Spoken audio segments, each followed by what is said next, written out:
Tahukah kamu apa itu diabetes mellitus?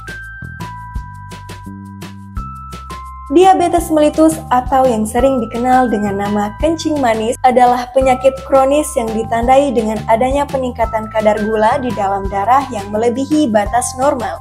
Diabetes mellitus dibedakan menjadi dua tipe, yaitu diabetes tipe 1, di mana sistem imun tubuh kita menyerang sel di pankreas yang bertugas menghasilkan insulin. Tanpa insulin, glukosa tidak dapat diubah menjadi glikogen. Diabetes tipe 2, yaitu kondisi ketika pankreas memproduksi cukup insulin, tetapi tubuh tidak dapat menggunakannya untuk mengubah glukosa menjadi glikogen. Penyakit diabetes mellitus apabila tidak diatasi dengan tepat, dapat menimbulkan komplikasi. Komplikasi dapat muncul secara akut atau cepat atau kronis saat gula darah sangat tinggi dalam darah seperti hiperglikemia ataupun ketoasidosis metabolik.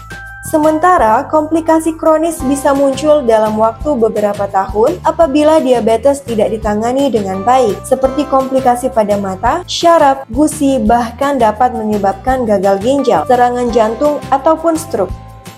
Meskipun diabetes tidak dapat disembuhkan, penyakit ini dapat ditangani dan kontrol. Artinya, penderita bisa mempertahankan kadar gula darah tetap dalam kadar normal, sehingga tidak menyebabkan komplikasi. Lalu, bagaimana caranya? Salah satu cara yang dapat dilakukan adalah dengan manajemen perawatan diri atau yang disebut dengan self-care management. Apa itu self-care management? Self-care management diabetes mellitus merupakan tindakan yang dilakukan oleh individu untuk mengelola penyakit diabetes mellitus berupa pengobatan dan pencegahan komplikasi. Semakin baik self-care management diabetes mellitus, maka kadar gula darah akan terkontrol dengan baik dan pada akhirnya komplikasi dapat dicegah sehingga dapat meningkatkan kualitas hidup penderita diabetes mellitus. Lalu, apa saja komponen dari self-care management?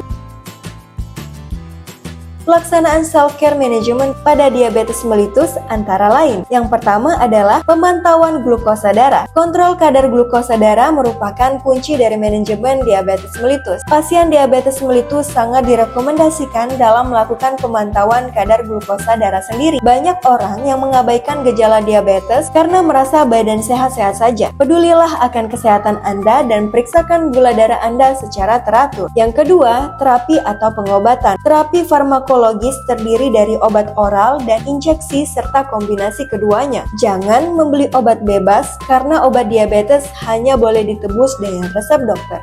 Yang ketiga, latihan fisik. Setelah obat, penderita diabetes harus aktif secara fisik. Artinya, segala kegiatan fisik harus dilakukan agar membantu untuk menurunkan kadar glukosa darah, meningkatkan sirkulasi dan massa otot, mengurangi faktor risiko dan kardiovaskuler, menjaga kebugaran, menurunkan berat badan, menurunkan kadar total kolesterol dan trigliserida, meningkatkan tingkat istirahat metabolisme, serta meredakan stres pada pasien diabetes mellitus. Yang keempat, manajemen diet. Dasar dalam penanganan diabetes mellitus yang harus dilakukan oleh penderita diabetes mellitus ialah kontrol diet, kontrol nutrisi, dan kontrol berat badan. Tetapi diet diberikan sesuai dengan kebutuhan penyandang diabetes mellitus. Perbaiki kualitas makanan dengan mengurangi konsumsi gula, minyak, dan semua makanan berlemak lainnya. Lalu yang terakhir adalah perawatan kaki. Perawatan kaki penting dilakukan oleh penderita diabetes mellitus tipe 2. Perawatan kaki bertujuan untuk menghindari atau mencegah resiko terjadinya ulkus diabetiko.